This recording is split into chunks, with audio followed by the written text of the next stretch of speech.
राम राम देशवासियों, आप सबको रक्षाबंधन की हार्दिक शुभकामनाएं देती हूँ और बताना चाहती हूँ उन आरएसएस वालों को, बीजेपी के आईटी सेल वालों को और अंधभक्तों को कि जिस तरह से आप सब ने मेरे तमाम वीडियोस पर नेगेटिव कमेंट्स लिखे, मुझे उन सब से कोई फर्क नहीं पड़ता।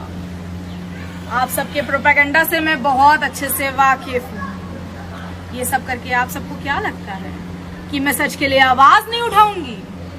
मैं कट्टर हिंदूवादी हूँ और अपने देश के लिए आवाज उठाना बहुत अच्छे से जानती हूँ। जहाँ तक राम मंदिर की बात है, मंदिर जरूर बने और मैं खुद जाऊंगी उस मंदिर की एक ईंट रखने। देश हित में सोचने वालों से मैं सिर्फ एक सवाल पूछना चाहती हूँ।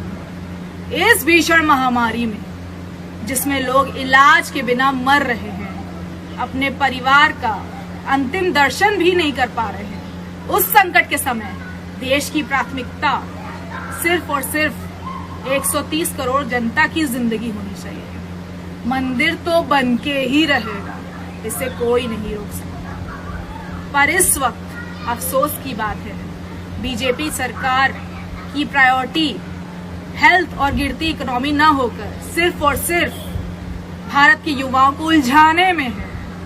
उनका ध्यान अहम मुद्दे से हटाकर सिर्फ और सिर्फ धर्म, मंदिर, मस्जिद जैसे मुद्दों पर फंसा रखा। सरकार की नाकामयाबी छुपाने के लिए आपको क्या क्या नहीं करना पड़ रहा है। लेकिन कब तक? बीजेपी पार्टी लोगों से निवेदन कर रही है कि भूमि पूजन के दिन अयोध्या में इकट्ठे होइए।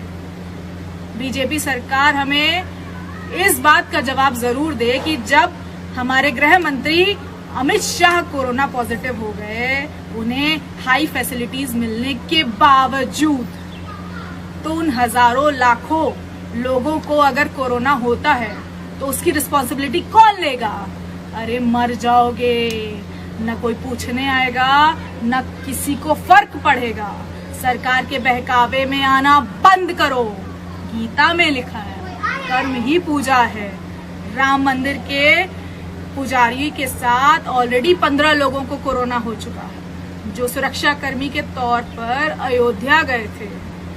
भूमि पूजन की लाइव टेलीकास्ट अच्छी बात है, लेकिन थोड़ा हॉस्पिटल से भी लाइव टेलीकास्ट चालू रखो, ताकि आपको पता चल सके कि आपके सरकार ने लोगों को किस तरह का इलाज दिया है हॉस्पिटल में। मर्यादा पुरुषोत्तम राम को पढ़ो, उन्हें समझो, ना कि महामारी के दौरान भी अंधभक्त बने रहो।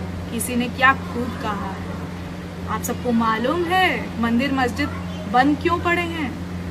क्योंकि भगवान सफेद कपड़ा पहने हॉस्पिटल में काम कर रहे हैं। जय श्री राम। मैं हम सबको राम मंदिर के शिलान्यास की बहुत बहुत शुभकामनाएं देती हूँ।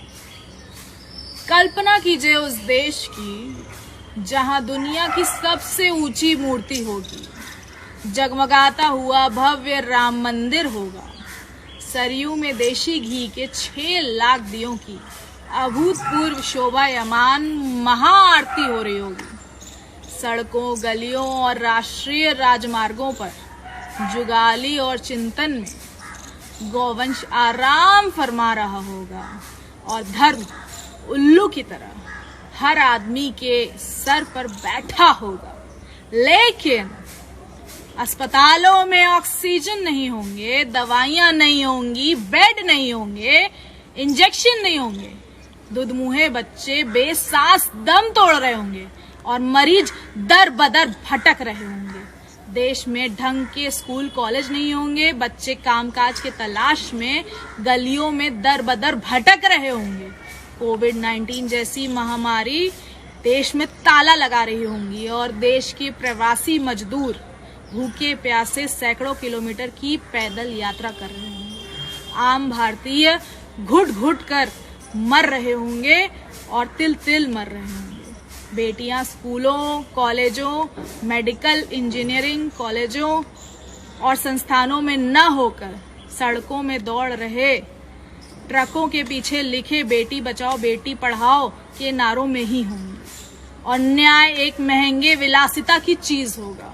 बेटियों, महिलाओं के हत्यारों, बलात्कारियों और दूसरे जघन्यतम अपराधों को पुलिसकर्मी गॉड ऑफ ऑनर पेश कर रहे होंगे।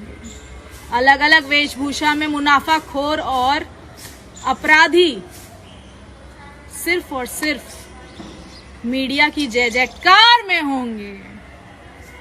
विश्व स्तर के उत्कृष्ट संस्थानों में अस्पताल नहीं होंगे, बेहतरीन किस्म के शोध संस्थान नहीं होंगे, बेहतरीन किस्म की शोध संस्थानें भी नहीं होंगी, और भूख और बेरोजगारी से जूझती जनता के लिए सिर्फ और सिर्फ चूरन होगा।